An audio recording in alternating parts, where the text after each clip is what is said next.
Follow up और पुनर्वास की चर्चा की थी। फॉलोअप का अर्थ है जो मनोवैज्ञानिक क्रिया, जो कार्यक्रम, जो दैनिक दिनचर्या हमने जानी समझी, उन सारी मनोवैज्ञानिक प्रक्रियाओं को, उन सारे कार्यक्रमों को जिनको दोहराने से हमारा व्यक्तिमत्व व्यसन विरोधी बनेगा और हम नशे से दूर रहेंगे, इनको घर और परिवार में जाने के बाद में हमको लगातार निरंतर दोहराना है। और ये जो दोहराने की प्रक्रिया है, इसको हम कहते हैं फॉलो अप। और ये फॉलो अप आप कितना नियमित, कितना मनपूर्वक, ईमानदारी के साथ, श्रद्धा के साथ निभाते हैं, इसी पर आपका व्यसन निर्भर करता है। जो लोग व्यसन मुक्ति प्रक्रिया को अपने जीवन शैली में स्वीकार कर लेते हैं, आत्मसात कर लेते हैं, वो नशा मुक्ति में सफल हो सकते हैं। क्योंकि व्यसन मुक्ति केवल घटना नहीं है, ये जीवन भर चलने वाली प्रक्रिया है। इसलिए सभी स्वास्थ्यवर्धक आदतें, बीमारियों से बचने के उपाय, सुनियोजित व सुनियंत्रित दिनचर्या, नशा मुक्ति के सूत्र, सद्भाव परिवार के सूत्र, दुखद भावनाओं को नियंत्रण में रखने के सूत्र, समस्याओं के समाधान, ये सारी बातें जो है अपनी जीवन शैली में, जीने के ढंग में, जीने के पद्धति में आत्मसात कर लेते हैं, तो निश्चित रूप से आप व्यसन मुक्ति को सफल बना सकते हो। लेकिन अगर आपने नशा मुक्ति प्रक्रिया को एक घटना समझ लिया और नशा मुक्ति केंद्र से निकलने के बाद घर परिवार में रहते हुए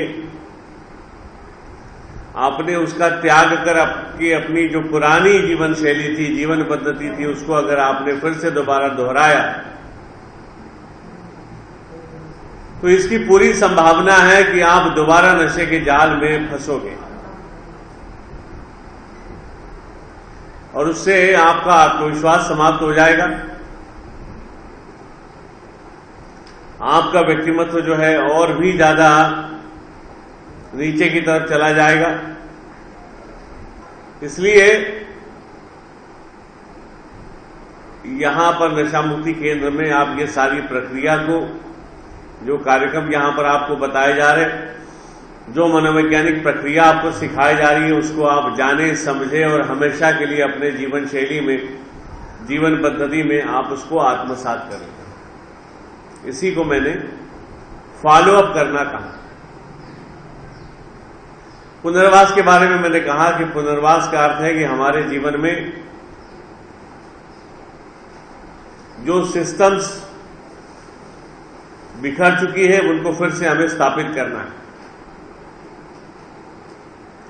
आपका जॉब चला गया है, कोई काम धंधा आपके पास नहीं है, परिवार में जो है संबंध आपके जो है खराब हो चुके हैं, समाज में आपकी प्रतिष्ठा समाप्त हो चुकी है, आपकी जो साख है, क्रेडिटेबिलिटी है, वो समाप्त हो चुकी है, शरीर जो है आपका कमजोर हो चुका है। तो ये जो तमाम व्यवस्थाएं हैं, इनको हमें पुनर्स्थापित करना हमारे जीवन का उद्देश्य होना चाहिए। और इसके लिए दो तरह के प्रोग्राम्स हैं। एक तो नशा मुक्ति केंद्र में रहकर आप सारी व्यवस्थाएं ठीक कर सकते हो, और दूसरा मार्ग ये है कि अगर आपका परिवार सक्षम है, पारिवारिक नियंत्रण आपके यहां पर अच्छा है, तो नशे से दूर रहते हुए ये सारी जो व्यवस्थाएं हैं परिवार के नियंत्रण में और परिवार के सहायता से आप वहां पर भी कर सकते हैं। लेकिन अक्सर ये होता है कि बहुत थोड़े परिवार जो है नशा पीड़ित व्यक्ति को नशे से दूर रखने में और उसकी व्यवस्थाएं ठीक करने में सक्षम होते हैं। पारिवारिक नियंत्रण के अभाव में जो कार्यक्रम है वो घर परिवार में नहीं हो पाता। इसलिए हम कई लोगों को सलाह देते हैं, बल्कि यूं कहिए कि बहुत सारे लोगों को सलाह देते हैं कि एक तो नशा मुक्ति केंद्र में आपका जो निवासी यहां रहना है उसको आप थोड़ा लंबा खींचे, 35 दिन में आप भागने का प्रयास ना करें, जाने का ना सोचे, क्योंकि जो यहां की जीवन पद्धति आपको सिखाई गई है, जो जीवन प्रणाली आपको यहां पर सिखाई गई है, वो अच्छे से जानने को समझने को थोड़ा समय लगता है। 1 महीने में वो प्रक्रिया ठीक से पूरी नहीं हो पाती और उसके बाद में यहां पर लंबे से लंबा समय आप रहकर अपनी जिम्मेदारियों को पूर्ण करने का प्रयास करते हुए आप अपने व्यक्तिमत्व को व्यसन विरोधी बना सकते हैं। जो लोग नशा मुक्ति केंद्र में प्रवेश लगते हैं उनमें 2-3 प्रकार होते हैं। एक ऐसे व्यक्ति हैं जो केंद्र में आने के बाद में 2-4 दिन के बाद ही अपनी जिम्मेदारियां लेकर यहां पर काम करना शुरू कर देते हैं। उनको जो भी अच्छा आता है, जो कुशलता उनके पास है, उस कुशलता को वो आचरण में लाते हैं। वे अपने आप से जिम्मेदारियां संभालने लगते हैं। दूसरा एक ऐसा वर्ग है नशा पीड़ितों का जिनको कहने के बाद में वो थोड़ा बहुत जो है जिम्मेदारी लेते हैं कि चलो आप ये काम कर लो, आप ये काम कर लो, ये काम कर लो। इस तरह से कोई उनको बताता है, प्रेरणा देता है, आदेश देता है तो उसको वो मान लेते हैं। लेकिन वो उतनी देर तक के जब तक के बाहरी प्रेरणा आएगी, बाहरी आदेश आएगा, बाहरी अनुशासन जब बना रहेगा तभी वो काम करते हैं, तभी जिम्मेदारी को लेते हैं। और तीसरा एक वर्ग होता है नशा पीड़ितों का जो कुछ करना ही नहीं चाहता। एक पशु की तरह वो दाना पानी खा लेते हैं, अपना आराम करते हैं, चलेगा थोड़ा बहुत उपद्रव करते हैं, अगर अनुशासन नहीं होगा तो ज्यादा उपद्रव करते हैं, लेकिन वो किसी प्रकार की ना तो जिम्मेदारी लेना चाहते, न परिवर्तन को प्रारंभ करते हैं, सुधार को प्रारंभ करते हैं। यहां की जितनी भी क्रियाएं हैं, मनोवैज्ञानिक क्रिया हैं, जितने भी कार्यक्रम हैं, उनमें आपका सहभाग अगर उत्स्फूर्त है, भीतरी है, मनपूर्वक है, तो इसका मतलब है कि आप में जिम्मेदारी वहन करने की प्रेरणा है, वो भाव आपके भीतर अभी मौजूद है। नशे का एक सबसे बड़ा दुष्परिणाम क्या है कि वो आत्म प्रेरणा और आत्म अनुशासन को धीरे धीरे समाप्त कर देता है। इसलिए जो लोग क्रॉनिक हैं, दीर्घकाल से नशा कर रहे, वो परिवार में और समाज में रहने के लायक नहीं हो पाते, क्योंकि उनको जितनी देर आपने धक्का मारा उतनी देर गाड़ी चलेगी और उन पर जो नियंत्रण है वो बहुत कड़ा होना चाहिए, सजग होना चाहिए, निरंतर लगातार होना चाहिए। बाहरी नियंत्रण अगर जरा भी कमजोर पड़ा तो उन्होंने गैर जिम्मेदारी के साथ जो है उपद्रव करना प्रारंभ करना ही है। तो पुनर्वास का मतलब यह है कि आपके भीतर जो जिम्मेदारी का भाव है उसको सशक्त करना, और उसके लिए जब आपका ट्रीटमेंट समाप्त हो जाए तो भी आप यहां पर लंबे समय के लिए 6 महीने, साल, 2 साल रहकर वो जो आपके भीतर का जिम्मेदारी का भाव है उसको आप प्रबल करते हो, और इतने लंबे समय तक के नशे से दूर रहने के कारण आपके परिवार में और समाज में आपके प्रति जो है एक सम्मान की भावना जगती है कि अरे साहब देखिए इसने नशा जरूर किया लेकिन अब ये अच्छे मार्ग पर चल रहा है। तो परिवार और समाज में आपकी साख, आपकी प्रतिष्ठा बढ़ती है और उससे आपका आत्मविश्वास भी बढ़ता है ताकि आप नया जीवन प्रारंभ कर सकें। तो इस तरह से ये पुनर्वास और फॉलोअप की बात मैंने रखी। अब हम नशा मुक्ति के संदर्भ में और एक साधारण जीवन के संदर्भ में भी एक बहुत महत्वपूर्ण सूत्र की तरफ जा रहे, वो है भावनाओं का नियंत्रण। मनुष्य 2 प्रकार के कर्म करता है। एक कर्म बाहरी है और एक कर्म भीतरी है। बाहरी कर्म दिखाई देते हैं आपको, वहां पर कर्ता, कर्म और क्रिया तीनों आपको दिखाई देती है। उदाहरण के तौर पर लीजिए कि मैं यहां पानी पी रहा हूं, मैं यहां पर करता हूं, मेरा पानी पीना एक क्रिया है, पानी कर्म है, और आप दृष्टा, आप देखने वाले हैं। कर्ता, क्रिया, कर्म और दृष्टा यानी देखने वाला, ये चार।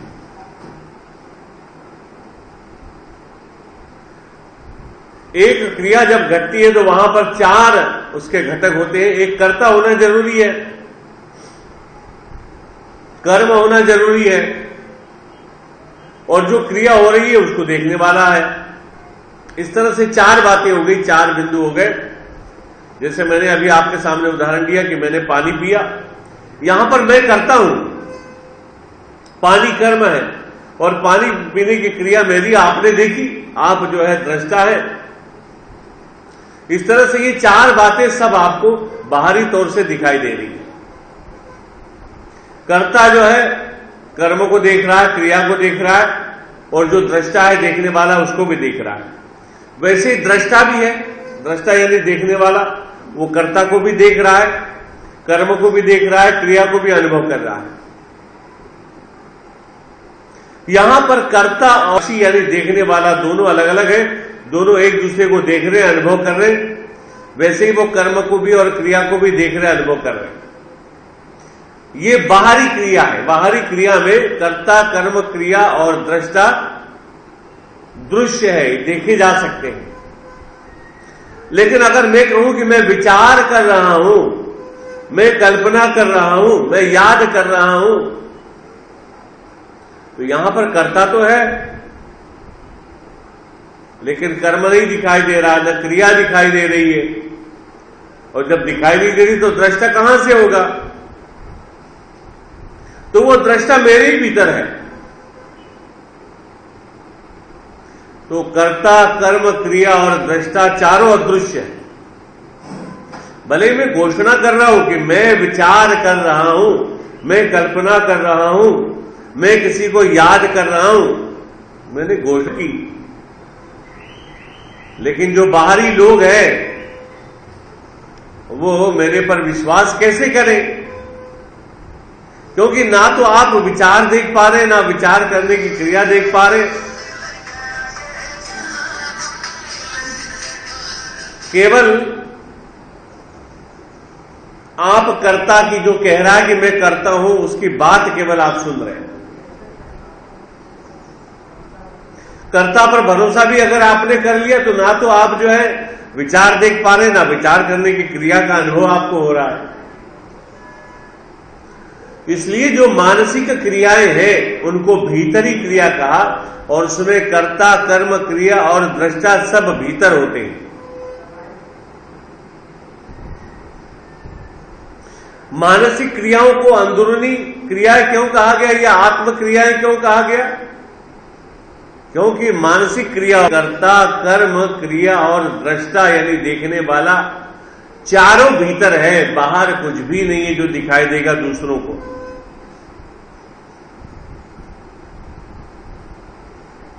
अब ये जो मानसिक क्रिया है उसमें कौन कौन सी है? विचार करना, भावनाओं को जन्म देना, कल्पनाओं को जन्म देना, याद करना, स्मरण करना और निर्णय लेना। विचार करना भी मानसिक क्रिया है, मन का व्यापार है, मन का कर्म है।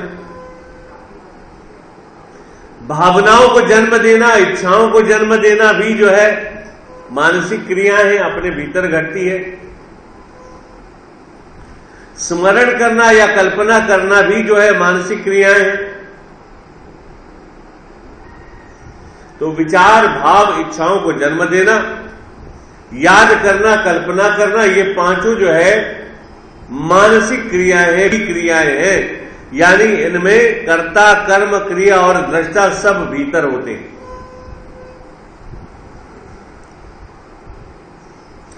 लेकिन ये जो पांच मानसिक क्रियाएं हैं ये बीज है बाहरी क्रियाओं के। वासनाएं और मानसिक क्रियाएं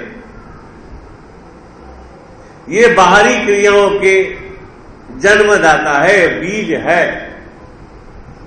जैसे मुझे प्यास लगेगी तो मेरे मन में पानी पीने का विचार आएगा, भाव जगेगी, इच्छा जगेगी और मैं निर्णय लूंगा कि साहब पानी का इंतजाम किया जाए और पानी पिया जाए।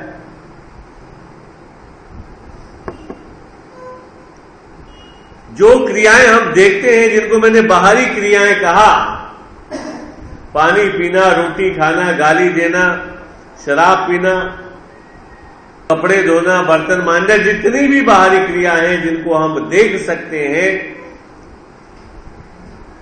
जिनमें कर्ता, क्रिया, कर्म और दृष्टा जो है दृश्यमान है, उन सभी बाहरी क्रियाओं की जन्मदाता, उनका बीज जो है मानसिक क्रियाओं में समाया होता है। अगर वासना नहीं जन्मेगी, विचार नहीं आएंगे, भाव नहीं जन्मेंगे, इच्छा नहीं जन्मेगी, तो बाहरी क्रिया घटने की कोई संभावना नहीं है। मेरे भीतर प्यास नहीं जगी, मेरे मन में प्यास, पानी पीने का विचार नहीं आया, भावना नहीं जन्मी, इच्छा नहीं जन्मी, मैंने चुनाव नहीं किया, निर्णय नहीं लिया, तो मैं पानी नहीं पी सकता। जब आप शराब पीते हैं, झूठ बोलते हैं, बेईमानी करते हैं, चोरी करते हैं,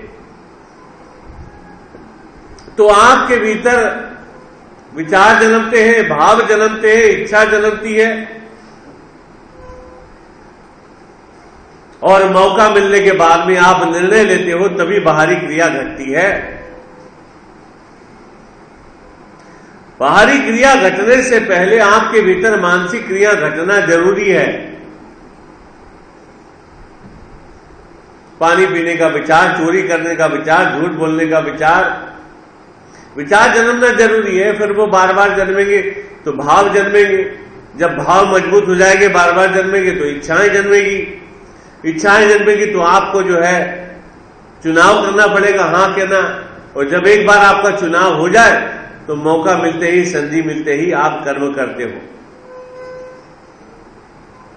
आपके मन में विचार आया शराब पीने का, बीड़ी पीने का, उसके अनुसार भाव जगे कि हाँ पीना चाहिए, इच्छा जगी, फिर आपने मौका दे, जेब में पैसे हैं, कोई देखने वाला नहीं, कोई रोकने वाला नहीं, तो आप धीरे से गए और फिर क्रिया घटी शराब पीने की, बीड़ी पीने की, या जो भी कुछ हो।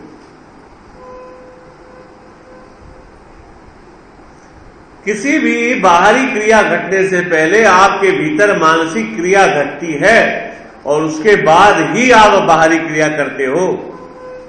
इसलिए मनोवैज्ञानिक कहते हैं कि बाहर से जितना नियंत्रण आप लाओगे, उससे कहीं ज्यादा आपको प्रयास करने चाहिए कि आपकी मानसिकता बदले।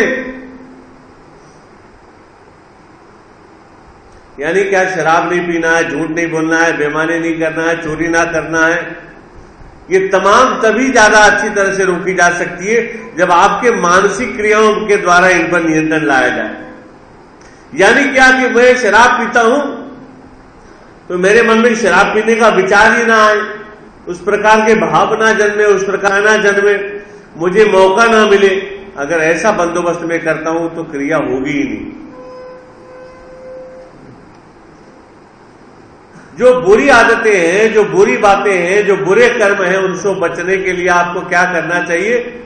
मानसिक बदलाव, मानसिक परिवर्तन, मानसिक सुधार करना जरूरी है, ताकि उसकी जो बीज है मानसिक क्रियाएं, वो जन्म ना ले तो अपने आप से बाहरी क्रिया बन जाएगी। मेरे मन में शराब पीने का विचार ना आए, मेरे मन में शराब पीने की भावना ना जन्मे, मेरे मन में शराब के संबंध में जो है इच्छा ना जन्मे, मैं शराब pीने का निर्णय ना लूंगा, तो फिर शराब पीने की बाहरी क्रिया नहीं घटित होगी।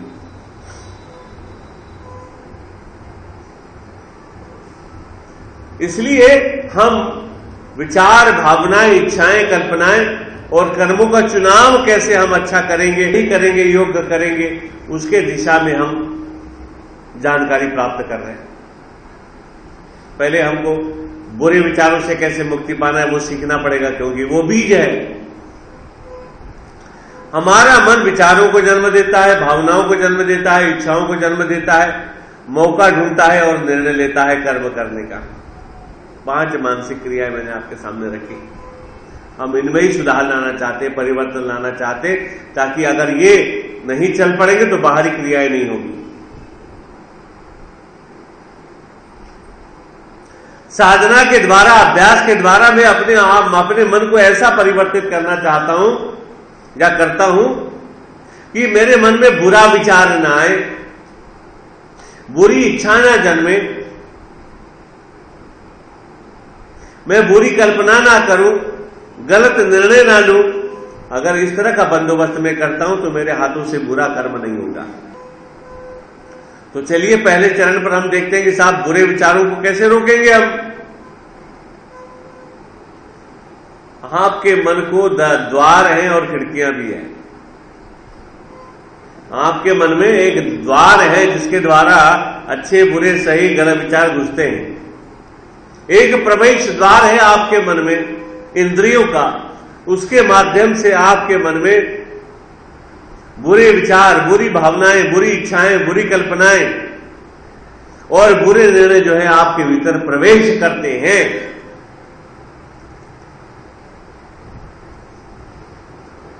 कैसे पता चलेगा? उसके लिए आपको मैं कौन हूं इसकी जानकारी लेना जरूरी है। जब आपके मन में यह प्रश्न उठे कि मैं कौन हूं, तो आपका पहला जवाब शरीर के साथ होता है कि साहब ये जो मैं दिखाई दे रहा हूं ये मैं हूं। मैंने पैंट पहनी है, मैंने धोती पहनी है, पाजामा पहना है, बालों को मोड़ा है, अच्छे से कंघी घुमाई है, मूछें रखी है, यह साफ कर लिया है, जो भी है। जो बाहरी आपका दिखावा है शरीर का, उसको आप मैं समझते हो। मैं ऐसा हूं, मैं काला हूं, मैं गोरा हूं, मैं लंबा हूं, मैं चौड़ा हूं, मैं नाटा हूं, जो भी है। ये जो शरीर आपका मैं दिखाई दे रहा है उसको आप मैं समझते हो। उसके बाद में फिर मैं का सवाल आता है तो आपका मन आपका परिचय देता है। बोले मेरा नाम नीरज है, मेरे पिता का नाम फलाना है, मेरा सरनेम माहेश्वरी है, मैं फलाने की जगह रहने वाला हूं, भोपाल का रहने वाला हूं, मैं इतना इतना पढ़ा लिखा हूं। मानसिक परिचय है जो समय आपको दिया है, आपके मन ने उसको पकड़ा है। सामाजिक परिचय मन के द्वारा व्यक्त होता है। क्या कहता है आपका मन? तुम्हारा नाम ये है, उसने याद रखा है। मेरा नाम राम है कि रावण है, दुशासन है या धर्मराज है। मन को सिखाया गया बचपन से, वो उसने पकड़ रखा। तो मन आपका मानसिक परिचय देता है, सामाजिक परिचय देता है। तो जो दिखाई दे रहा समाज उसको मान्यता देता है कि भैया ये काला आदमी है, गोरा आदमी है, नाटा आदमी है, या फलाने बैंक में काम करता है, इसके खेती बाड़ी है, ये अच्छा है, बुरा है, सही जो कुछ है। वो सामाजिक परिचय आपका मन के द्वारा दिया जाता है। लेकिन मैं यहां आपको जैविक परिचय पूछ रहा हूं।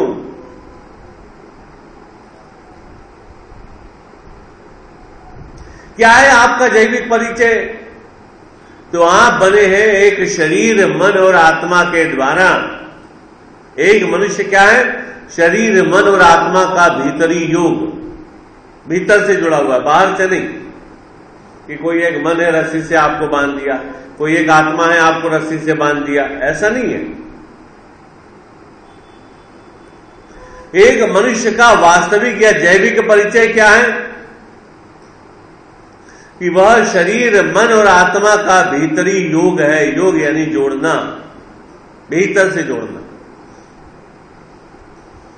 तो आप हिंदू हैं, मुसलमान हैं, सिख है, ईसाई है, काले हैं, गोरे हैं, सीखे पड़े, उससे कोई फर्क नहीं पड़ता। आपका वास्तविक या जैविक परिचय क्या है? यहां पर एक शरीर, मन और आत्मा का भीतरी योग है, भीतर से जुड़े हुए। इसका मतलब प्रत्येक मनुष्य शरीर, मन और आत्मा का योग है, यानी भीतर से जुड़ा होना। अब शरीर क्या है? शरीर एक जैविक यंत्र है, बायोलॉजिकल मशीन है। जिसके द्वारा हम जीवन की यात्रा पूर्ण करते हैं। अगर हमारा शरीर ना हो तो हम शून्य हैं। जो आपको दिखाई नहीं दे रहा, लेकिन आपको कहीं से आवाज आए कि मैं यशराज हूं, आपके बगल में बैठा है, तो आप बोले भैया हमको दिखाई क्यों नहीं दे रहे?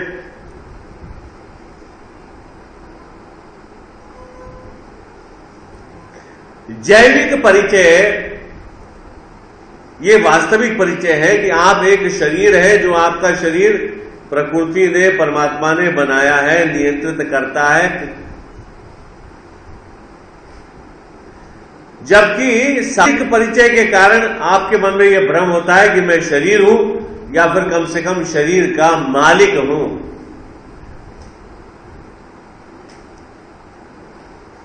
शरीर का दो तरह से निर्णय संचालन होता है। मनुष्य के शरीर का दो तरह से संचालन होता है। 60% जो है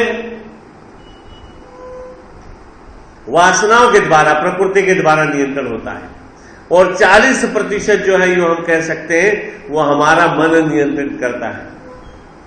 यानी भूख लगती है प्रकृति के द्वारा, वासना के द्वारा, लेकिन कब खाना है, कैसे खाना है, वो आपका मन तय करता है। बोले साहब मैं तो आलू बंडे ही खाऊंगा। बोले नहीं, आप मुझे जलेबी खाने की इच्छा हो रही है। भूख निर्माण करना शरीर का काम है, वासना का काम है, प्रकृति का काम है, लेकिन मनुष्य का मन निर्धारित करता है कि क्या खाना। बोले नहीं साहब मैं तो जलेबी खाऊंगा। प्यास लगती है आपको, प्यास का निर्माण किया प्रकृति ने, परमात्मा ने, वासना ने, लेकिन आप तय करते हैं आपको क्या पीना है। शराब पीनी है, क्या दूध पीना है, क्या कोल्ड ड्रिंक पीना है, आपका मन तय करता है। तो आप पहली बार अपने आप से परिचित हो जाए तो आपको पता चलेगा कि आपका शरीर जो है उसके आप मालिक नहीं है। शरीर आपको परमात्मा ने, प्रकृति ने जो है वरदान के रूप में दिए, ताकि आपकी जीवन यात्रा सफल हो, कृतार्थ हो, आप जीवन का अनुभव प्राप्त कर सके। तो शरीर का नियंत्रण जो है वो परमात्मा या प्रकृति के हाथ में है। आप सांस लेते हो, पानी पीते हो, भोजन करते हो, आपको नींद आती है, तमाम सारी क्रियाएं जो है अनैच्छिक है, यानी आपके मन में द्वारा ये संचालित नहीं होती। इसलिए कोई आदमी, बड़ा से बड़ा बहादुर आदमी नहीं कह सकता कि सांस लेना मेरे हाथ में, मैं जब चाहे बंद कर दूंगा। शराब के बारे में जरूर आप ऐसा कहते हैं कि अरे साहब मैं तो अपने मन से पीता हूं, जब चाहे छोड़ सकता हूं। उसके लिए ट्रीटमेंट की आवश्यकता क्या है, उसके लिए गोली खाने की आवश्यकता क्या है? आपका अहंकार कहता है मेरी मर्जी से पीता हूं मैं शराब। शुरुआत, प्रारंभ में ये बात बिल्कुल सही है कि जब आपके सामने चुनाव आया कि शराब पिए कि दूध पिए, तो आपने चुनाव किया शराब का। यहां तक के मामला ठीक है, लेकिन एक बार आपने शराब पी ली कि फिर आपके हाथ में चुनाव करने का मौका नहीं बचता, फिर आपको शराब पीनी ही पड़ती है। तब आप उसके गुलाम हो जाते हो, बीमारी आपके भीतर उत्पन्न हो जाती है।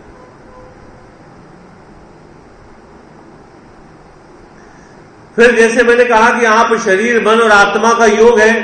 मन पास क्या अधिकार है शरीर के संबंध में कि वो कैसे और कब का निर्णय ले सकता है, क्या का निर्णय नहीं ले सकता। यानी मन ये नहीं कह सकते मैं सांस नहीं लूंगा, मन ये नहीं कह सकता कि मैं हमेशा के लिए पानी पीना छोड़ दूंगा, मैं हमेशा के लिए भोजन करना छोड़ दूंगा। मन नहीं कह सकता, भले ही कहे लेकिन कर नहीं सकता।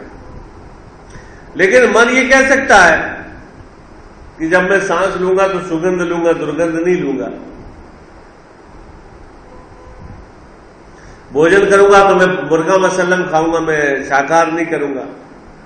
पीने की बारी आती तो आप कहते कि साहब मैं कोल्ड ड्रिंक पीऊंगा। कैसे और कब इसकी जो आजादी है, इसका जो निर्णय है, वो आपके मन में होता है। वस्त्र आपको पहनने पड़ते हैं, लेकिन धोती पहनने के पैंट पहनना ये निर्णय आपके मन का होता है। शरीर कहता भैया ठंड लग रही, कपड़े तो पहनना पड़ेंगे, इससे आप इनकार नहीं कर सकते।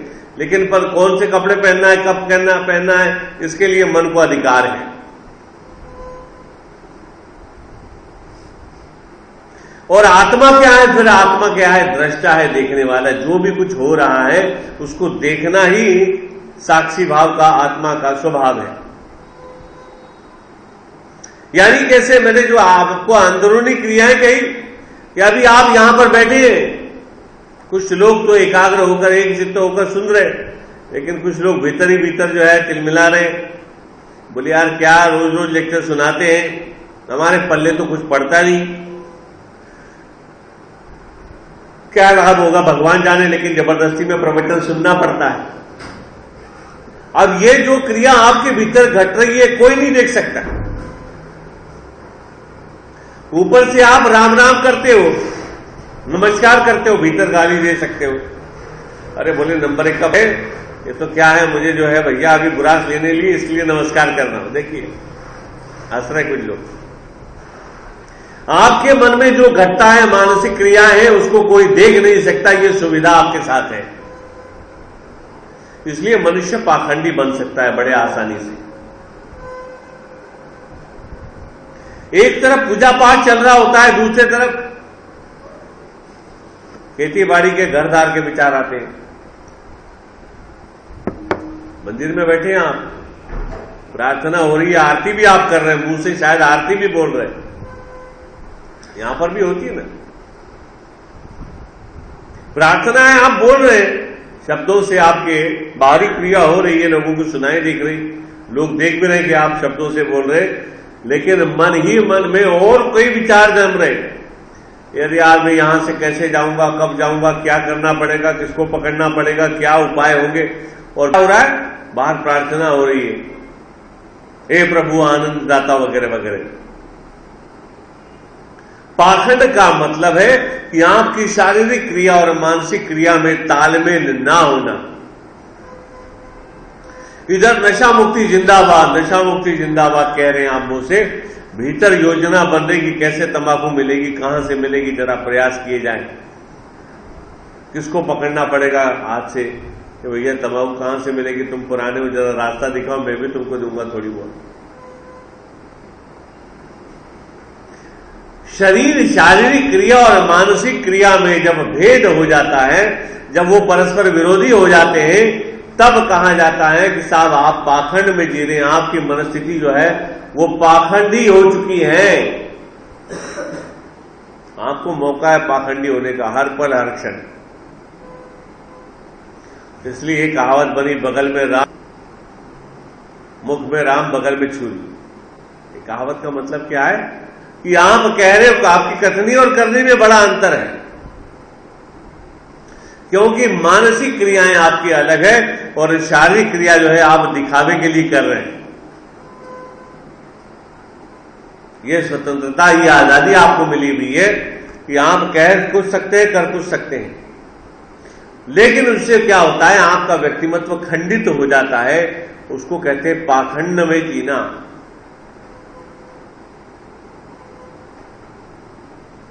जब आपको सुधार करना है, परिवर्तन करना है, तो उसका पहला बिंदु है कि आप पाखंड से मुक्त हो जाएं। अगर आपको शराब पीनी तो आप कहें कि हाँ भैया मैं तो पीने वाला हूं, लेकिन आप घबराते हो, डरते हो कि बोले यार साहब यहां दिन बढ़ जाएंगे, ज्यादा समय रहना पड़ेगा, पता नहीं ये लोग और मारपीट भी कर सकते हैं, तो भय के कारण वो कहता है नशा मुक्त बात। बोले साहब बिल्कुल हाथ नहीं लगाऊंगा, मेरा भरोसा करो, मैं बदल चुका हूं, मैं अब जान गया हूं नशे की क्या बुराइयां हैं, बस मुझे बाहर निकालो और फिर देखो मैं क्या करता हूं। क्योंकि उसको पता है कि भैया अगर मैंने कहा कि नशाखोरी जिंदाबाद तो फिर मुझे बाहर ही जाने को नहीं मिलेगा। तो पाखंड का प्रारंभ कहां पर है? यहां पर है कि आप कथनी कुछ कर रहे हैं, करनी कुछ कर रहे हैं, जब मौका मिलेगा आप कर्म कुछ भले ही कर रहे हो।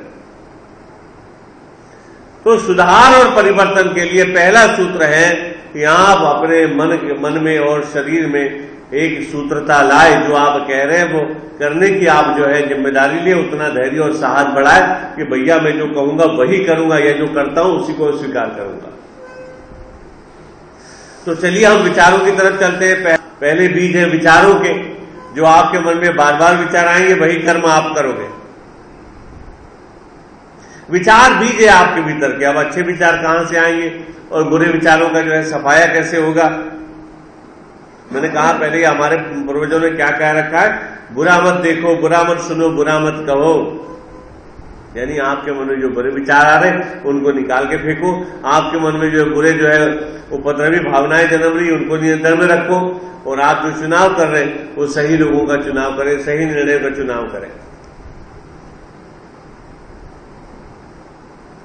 तो पहले विचारों का नियंत्रण करना आपको जरूरी है, विचारों में सुधार और परिवर्तन लाना जरूरी है। और उसके लिए मैंने आपको कहा कि बुरा मत सुने, बुरा मत कहे, बुरा मत देखे, उससे आपके मन में बुरे विचार आने की संख्या कम हो जाएगी। लेकिन वो तो द्वार खुला है। जो लोग सावधान नहीं है उनके मन में बुरे विचार बहुत ज्यादा आते हैं, उपद्रवी विचार आते हैं। नशा करने से भी यह दुष्परिणाम होता है कि आपके मन में ढेर सारे विचार आते हैं, अनियंत्रित विचार आते हैं, इतने ज्यादा आते हैं कि आप कहते हैं साहब मेरे सर में दर्द हो रहा है, मुझे टेंशन हो रहा है।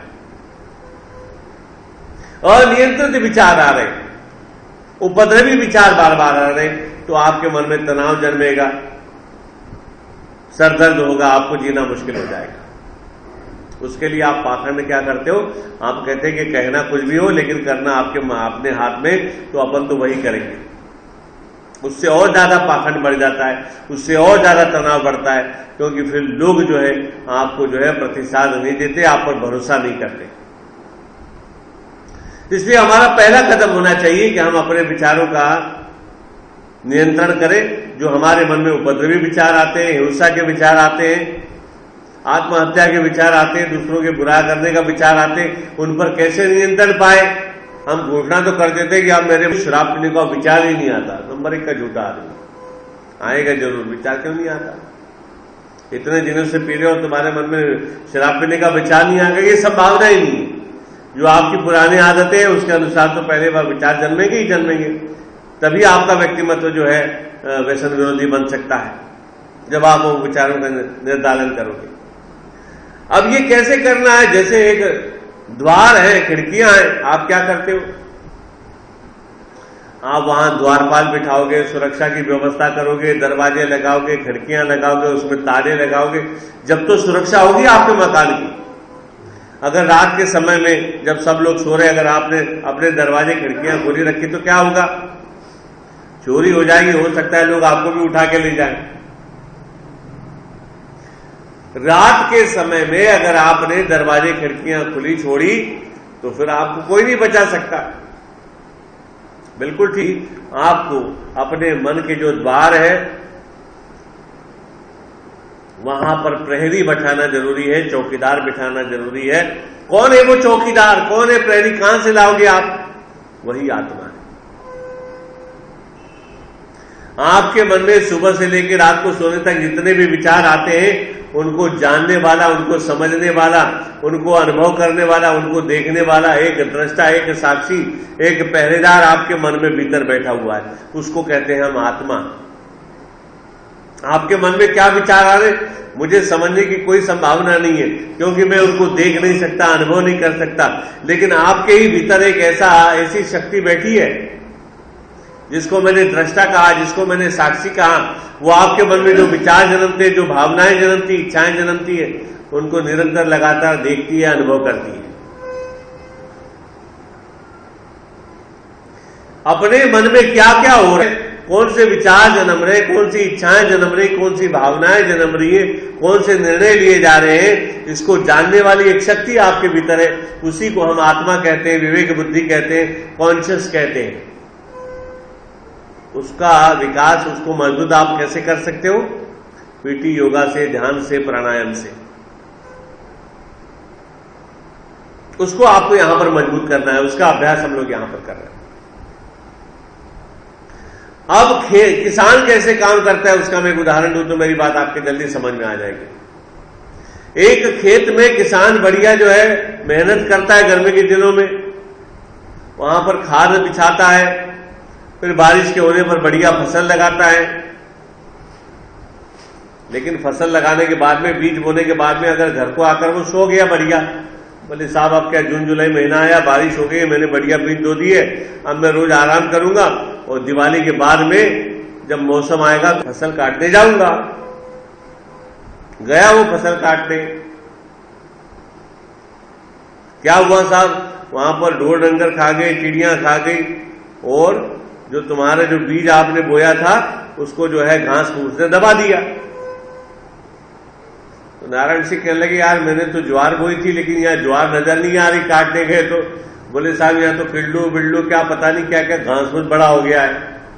जो थोड़ा बहुत जो उगा था वो भी कोई खा गया है, काट ले गया है। माथा ठोक लिया, बोले यार मैंने ये घास फूस थोड़ी लगाया था। तब उनको याद आएगा, अरे किसी ने कहा था कि भैया खेत में हर हफ्ते जाना है और जो वहां पर घास फूस उगे उसको फेंक के आना है, और जो घास फूस उखड़ते नहीं उनको जो है कीटनाशक दवाई छिड़क के मार देना है, तणनाशक औषधि मारना है। बहुत सारे उपाय बताए थे। ढोर डंगर को वहां जाने नहीं देना है, पंछियों को वहां आने नहीं देना है, नहीं तो वो जाएंगे। लेकिन आपने ऐसा कुछ भी नहीं किया तो आपके खेत की फसल समाप्त हो जाएगी। बिल्कुल वैसा ही आपके मन की फसल का भी है। जो मनुष्य जागरूक है, जिम्मेदार है, वो अपने मन में आने वाले बुरे विचारों का सफाया करते रहता है, गंदगी साफ करते रहता है। इसलिए अगर उसके बगल में बैठ के कोई गंदी बातें करता है उसको भगा देता है, बोले मेरे सामने गंदी बातें नहीं करना। मैं जो कहा आपको बुरा मत सुनो, बुरा मत देखो, बुरा मत कहो का मंत्र क्या है, उसके कारण जो है आपकी मानसिकता नहीं बिगड़ेगी, आपके मन में उपद्रवी विचार नहीं आएंगे, भाव नहीं जगेंगे, इच्छाएं नहीं जगेगी। लेकिन अगर आप जागरूक नहीं रहे, जिम्मेदार होने का प्रयास आपने नहीं किया, तो फिर भैया आपका दिमाग जो है वो बुरे विचारों से, बुरी इच्छाओं से, बुरी कल्पनाओं से गिरते रहेगी, और एक दिन जो है आपका पूरा मन जो है बुराई में डूब जाएगा। बुराई अपने आप नहीं आई, धीरे धीरे मन के द्वार से आई भीतर। आप जागरूक नहीं थे, सावधान नहीं थे। आपके मित्रों ने ही आपके मन में बुरे विचार डाले। आपने कहा कि नहीं बड़ा अच्छा मित्र है मेरा, बोले उसके साथ जाऊंगा, शराब पीऊंगा, मटन खाऊंगा, ऐसा करूंगा, वैसा करूंगा। उसको मित्र अच्छा लगता है तो वो मित्र की जो बुराई की बीमारी है वो अपने आप को लगा लेता है। लेकिन जो जागरूक आदमी है, सजग आदमी है,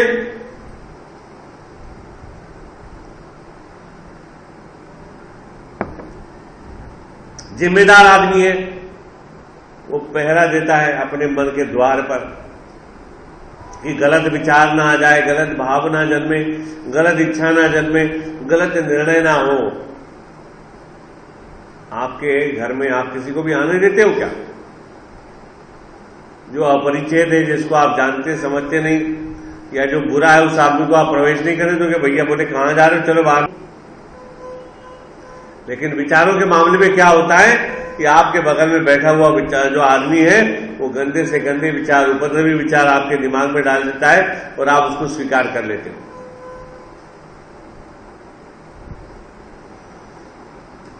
पहले विचारों का निर्णय करना है, विचारों को शुद्ध रखना है, क्योंकि वो जो बीज है, इसलिए आपको ये दो बातें करनी पड़ेगी कि आप बुरा मत सुनिए, बुरा मत कहिए, बुरा मत देखिए, और उसके अलावा आप हमेशा 24 घंटे जो है सजग रहे, जागरूक रहे, सावधान रहे, ताकि आपके मन में कोई बुरे विचार ना जन्मे, बुरे भावनाएं ना जन्मे, और आपके जो आसपास के लोग हैं उनसे भी सावधान रहे कि उनके द्वारा आपके मन में बुरे विचार रोपित ना हो, बुरी भावनाएं रोपित ना हो, बुरी कल्पनाएं रोपित ना हो। पहला मार्ग है। फिर जो मैंने मनोवैज्ञानिक क्रियाएं आपको कही, पीटी, योगा, प्रार्थना, मौन, ध्यान इत्यादि जो है वो भी आपको जो है इस कार्य में मदद करेगी, क्योंकि आप मन को शून्य कर पाओगे, मन को नियंत्रित कर पाओगे। मन को नियंत्रित करने का मतलब क्या है? हमारे यहां एक वाक्य, मन एव मनुष्य। आपका मन जैसा होगा वैसे ही मनुष्य आप बनोगे। तो मन को नियंत्रित करने के लिए हमारे पास जो प्रोग्राम है उसमें विचारों का नियंत्रण है, भावनाओं का नियंत्रण है, इच्छाओं का नियंत्रण है। तो हमारा मन शुद्ध हो जाएगा, सीधा सरल हो जाएगा, सुधार और परिवर्तन उसमें आ जाएंगे। इस तरह से हमको विचारों के बारे में, भावनाओं के बारे में, इच्छाओं के बारे में, कल्पनाओं के बारे में जो है जानकारी प्राप्त करनी है कि हमारे मन के विचार अच्छे हो, शुद्ध हो, सही हो, वैसे ही भावनाओं का हो, इच्छाओं का हो, कल्पनाओं का हो। अगर ऐसा हम कर लेते हैं तो हमारा मन जो है हमारे नियंत्रण में आ जाएगा, उसमें सुधार और परिवर्तन का प्रारंभ होगा। और जबकि हमारी मानसिकता बदल गई, मान सुधार और परिवर्तन आया, तो हमारे बाहरी आचरण, शारीरिक आचरण भी परिवर्तित हो जाएंगे, उसमें सुधार आ जाएगा। और फिर हमको कहना नहीं पड़ेगा कि भैया शराब मत पियो, तंबाकू मत खाओ। ये मानसिक परिवर्तन कैसे आएगा, हम दुखद भावनाओं का नियंत्रण कैसे करेंगे, इसकी चर्चा हम अगले प्रवचन में करेंगे। आज हम यहीं पर विश्राम करते हैं। नमस्कार।